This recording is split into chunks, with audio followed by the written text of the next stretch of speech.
യോഹന്നാൻ സ്നാപകൻ അവൻ്റെ പ്രസംഗം പിശാചിന് ഇഷ്ടമല്ലായിരുന്നു. നമ്മൾ വായിക്കുന്നു, മത്തായി 4:12 ഹേരോദാവ് അവനെ തടവിലാക്കി. യോഹന്നാനെ തടവിലാക്കി എന്ന് യേശു കേട്ടപ്പം, ഞാൻ സത്യസന്ധമായിട്ട് പറയട്ടെ, ദൈവം ചെയ്യുന്ന പല കാര്യങ്ങളും എനിക്ക് മനസ്സിലാക്കാനായിട്ട് കഴിയത്തില്ല. നിങ്ങളുടെ ജീവിതത്തിൽ നിങ്ങൾക്ക് മനസ്സിലാകാത്ത ഒത്തിരി കാര്യം സംഭവിക്കുന്ന പോലെ. മത്തായിയുടെ സുവിശേഷം ഞാൻ തുറക്കുമ്പം തന്നെ എനിക്ക് മനസ്സിലാകാത്ത കാര്യമാണ് ഞാൻ കാണുന്നത്. ഞാൻ പറഞ്ഞു, കർത്താവേ, അത് ഞാനൊരു മനുഷ്യനായതുകൊണ്ടാണ്.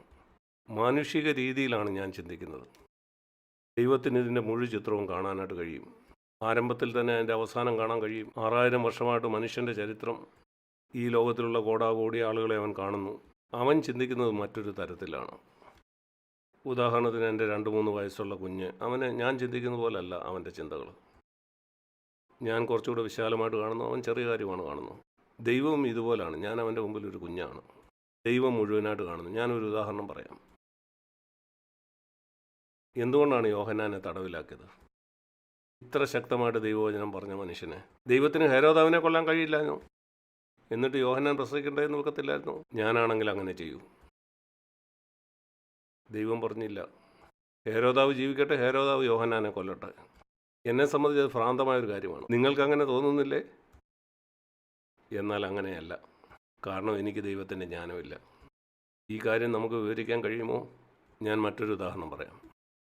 മത്തായിയുടെ സുവിശേഷം 2-ാം അധ്യായത്തിൽ അവിടെ ഈ വിദ്വാൻമാരോട് ഹേരോദാവ് പറഞ്ഞു, നിങ്ങൾ ബേത്ലഹേമിൽ പോയി ആ ശിശുവിനെ കണ്ടുപിടിക്കുക, എന്നോട് പറയുക, എനിക്കും അവനെ ആരാധിക്കണം, അവനെ കൊല്ലാൻ വേണ്ടിയാണ്. എന്നാൽ ദൂതൻ അവർക്ക് മുന്നറിയിപ്പ് നൽകി, ഹേരോദാവിൻ്റെ അടുക്കിലേക്ക് മടങ്ങിപ്പോകരുത്.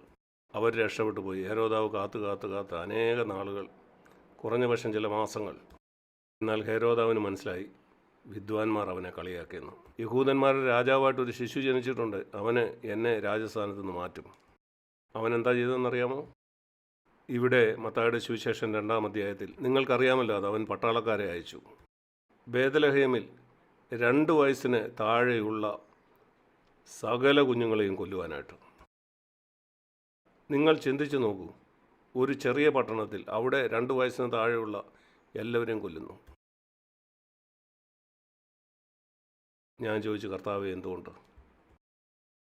ഞാൻ അവിടെ ഉണ്ടായിരുന്നെങ്കിൽ ഞാൻ എന്ത് ചെയ്തേനെ? ഞാൻ ഹേരോദാവിനെ കൊന്നേനെ. നിങ്ങളായിരുന്നെങ്കിൽ എന്ത് ചെയ്തേനെ? നിങ്ങൾ ഹേരോദാവ് മരിക്കാൻ അനുവദിക്കുമോ, അതോ ഈ കുഞ്ഞുങ്ങൾ മരിക്കാൻ അനുവദിക്കുമോ? കർത്താവേ, എൻ്റെ വഴികളല്ല നിൻ്റെ വഴികൾ. ഞാനൊരു ബുദ്ധിയില്ലാത്ത മനുഷ്യനാണ്. നിൻ്റെ വഴികൾ എൻ്റെ വഴികളെക്കാൾ എത്രയോ ഉയർന്നതാണ്. എന്നാൽ എനിക്കത് മനസ്സിലാക്കാൻ കഴിയില്ല. ഞാൻ പറയട്ടെ, ഇന്നും എനിക്കത് മനസ്സിലാക്കാൻ കഴിയില്ല. എന്തുകൊണ്ട് ദൈവം ഹേരോദാവിനെ കൊന്നില്ല? എന്തുകൊണ്ടാണ് ആ കുഞ്ഞുങ്ങളെ കൊന്നത്? എനിക്കറിയില്ല എത്രമാത്രം അമ്മമാർ കരയുകയും നിലവിളിക്കുകയും ചെയ്തുവെന്ന്. എന്നാൽ കർത്താവേ, നിൻ്റെ വഴികൾ തികവുള്ളതാണ്. ഇത് മത്തായിയുടെ സുവിശേഷം ആരംഭത്തിൽ കാണുന്നതാണ്. 2000 വർഷമായിട്ടുള്ള സഭാചരിത്രം. എന്തുകൊണ്ടാണ് 30 വയസ്സുള്ള അപ്പോസ്തലനായ യാക്കോബിനെ കൊന്നത്? വേറെ 100 കണക്കിന് അപ്പോസ്തലന്മാരുള്ളത് കൊണ്ടാണോ? അല്ല, 11 പേരെ ഉള്ളായിരുന്നു. അതിലും ഒരാൾ കൊല്ലപ്പെട്ടു.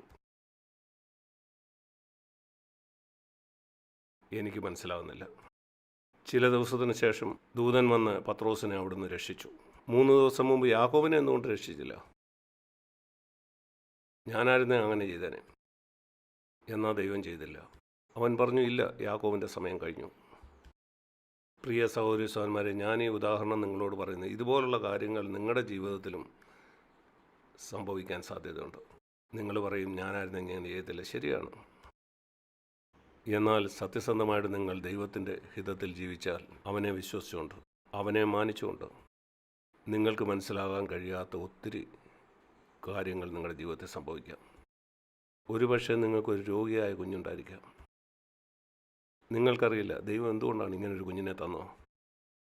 ലോകത്തിൽ ദൈവഭയമില്ലാത്ത ഒത്തിരി ആളുകൾ, ഭീകരവാദിക്ക് പോലും ആരോഗ്യമുള്ള കുഞ്ഞുങ്ങളുണ്ട്. എന്തുകൊണ്ട് അങ്ങയുടെ ശിഷ്യനായി എനിക്ക് ഒരു രോഗമുള്ള കുഞ്ഞിനെ തന്നു? എനിക്കറിയില്ല. ഇതുപോലെ ആയിരക്കണക്കിന് കാര്യം എനിക്കറിയില്ല. കാരണം എൻ്റെ ജ്ഞാനം ഒരു കപ്പ് പോലെയാണ്. സമുദ്രം പോലെയുള്ള ദൈവത്തിൻ്റെ ജ്ഞാനം അതിനകത്ത് ഉൾക്കൊള്ളാൻ കഴിയത്തില്ല. ഞാൻ എന്തു ചെയ്യും? ഞാൻ എന്നെ തന്നെ താഴ്ത്തിക്കൊണ്ട് പറയും, കർത്താവ്, എനിക്കറിയില്ല. കർത്താവ്, നിൻ്റെ വഴി എന്നെ പഠിപ്പിക്കണേ. അവിടുത്തെ വഴികളുടെ തത്വങ്ങൾ എന്നെ പഠിപ്പിക്കണേ. ഞാൻ അറിയാൻ ആഗ്രഹിക്കുന്നു. നിങ്ങൾ താഴ്മയുള്ളവനാണെങ്കിൽ ദൈവം നിങ്ങളെ പഠിപ്പിക്കും. ഞാൻ ആരംഭത്തിൽ അറിഞ്ഞതിനേക്കാൾ അനേക കാര്യങ്ങൾ കഴിഞ്ഞ 55 കൊല്ലമായിട്ട് ഞാൻ പഠിച്ചു. ഞാൻ താഴ്മയുള്ളവനായിട്ട് തുടരുന്നെങ്കിൽ അടുത്ത് വരുന്ന വർഷങ്ങളിൽ ഞാൻ കൂടുതൽ പഠിക്കാനിടയാകും. ദൈവത്തിൻ്റെ ഒത്തിരി വഴികളെക്കുറിച്ച് എനിക്ക് മനസ്സിലായി. എന്നാൽ എല്ലാം എനിക്കറിയില്ല. ഞാൻ നിങ്ങളോട് അപേക്ഷിക്കുകയാണ്, ഒരിക്കലും പിറുപിറുക്കുകയോ പരാതി പറയുകയോ ചെയ്യരുത്. നിങ്ങൾ പിറുപിറുക്കുകയും പരാതി പറയുകയും ചെയ്യുമ്പോൾ നിങ്ങളുടെ ജ്ഞാനം ദൈവത്തിൻ്റെ ജ്ഞാനത്തേക്കാൾ വലുതാണെന്നാണ് നിങ്ങൾ പറയുന്നത്. അങ്ങനെയല്ല. നിങ്ങളൊരു കുഞ്ഞിൻ്റെ ആരോഗ്യത്തിനായിട്ട് പ്രാർത്ഥിച്ചു, എന്നാൽ ആ കുഞ്ഞിനെ ദൈവം എടുത്തു. എന്തുകൊണ്ടാണ് അതെന്ന് എനിക്കറിയില്ല. എനിക്ക് നിങ്ങളെ ആശ്വസിപ്പിക്കാം, എന്നാൽ അതിൻ്റെ ഉത്തരം എനിക്ക് തരാൻ കഴിയില്ല. എന്നാൽ ഞാൻ ഇത് പറയാം, നമ്മുടെ വഴികളല്ല ദൈവത്തിൻ്റെ വഴികൾ. എന്നാൽ അത് നമ്മുടെ വഴികളേക്കാൾ മെച്ചപ്പെട്ടതാണ്. അത് ഇത്രമാത്രം മെച്ചപ്പെട്ടതാണ്, സ്വർഗം ഭൂമിക്ക് മീതെ ഉയർന്നിരിക്കുന്ന പോലെ. അതാണ് നമ്മുടെ വിശ്വാസത്തിൻ്റെ ഏറ്റുപറച്ചിൽ. ചിന്തിച്ചു നോക്കൂ, കാരാഗ്രഹങ്ങളിൽ അനേക വർഷങ്ങളായിട്ട് പീഡിപ്പിക്കപ്പെടുന്ന ക്രിസ്ത്യാനികളെ പറ്റി. എന്തുകൊണ്ടാണ് ദൈവം അവരെ രക്ഷിക്കാത്തത്? കഴിഞ്ഞ 100 വർഷങ്ങളിലുള്ളിൽ തന്നെ, ഇപ്പോൾ തന്നെ ചൈന പോലെയുള്ള സ്ഥലങ്ങളിൽ, ഒരുപക്ഷെ വരും ദിവസങ്ങളിൽ ഇന്ത്യയിലും, എന്തുകൊണ്ടാണ് തൻ്റെ ജോലി കളഞ്ഞിട്ട് നോർത്ത് ഇന്ത്യയിൽ സുവിശേഷം അറിയിക്കാനായിട്ട് പോയവൻ എന്തുകൊണ്ടാണ് ക്രിസ്തു വിരോധികളാൽ കൊല്ലപ്പെട്ടത്? ഇപ്പോൾ തന്നെ കഴിഞ്ഞ 1 വർഷം എന്തുകൊണ്ടാണ് അവൻ്റെ വീട് കത്തിച്ചു കളഞ്ഞത്? എന്തുകൊണ്ടാണ് അവൻ്റെ മക്കൾ അപ്പനില്ലാത്തവരായി തീർന്നത്? അവന് നല്ല ജോലിയുള്ളത് കളഞ്ഞിട്ട് സുവിശേഷം അറിയിക്കാനായിട്ട് അവിടെ പോയിട്ടും ദൈവം എന്തുകൊണ്ടത് അനുവദിച്ചു?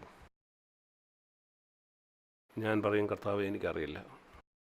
ഇപ്പോഴും ഞാൻ പറയും, നിൻ്റെ വഴികൾ പരിപൂർണമാണ്, അതിനൊരു മാറ്റവുമില്ല, എനിക്കൊരു പരാതിയുമില്ല.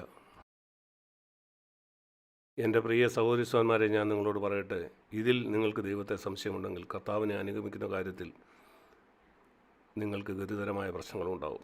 കാരണം നിങ്ങളുടെ ആ കൊച്ചു മനസ്സുകൊണ്ട് മഹാസമുദ്രം പോലെയുള്ള ദൈവത്തിൻ്റെ ജ്ഞാനത്തെ നിങ്ങൾ അളക്കുവാനായിട്ട് ശ്രമിക്കുകയാണ്. അതാണ് ഏറ്റവും വലിയ ഭോഷത്വം. അതുകൊണ്ടാണ് ഞാൻ പറയുന്നത്, ദൈവത്തിൻ്റെ അധികാരം താഴ്മയുണ്ടെങ്കിലേ നമുക്ക് അംഗീകരിക്കാൻ കഴിയൂ.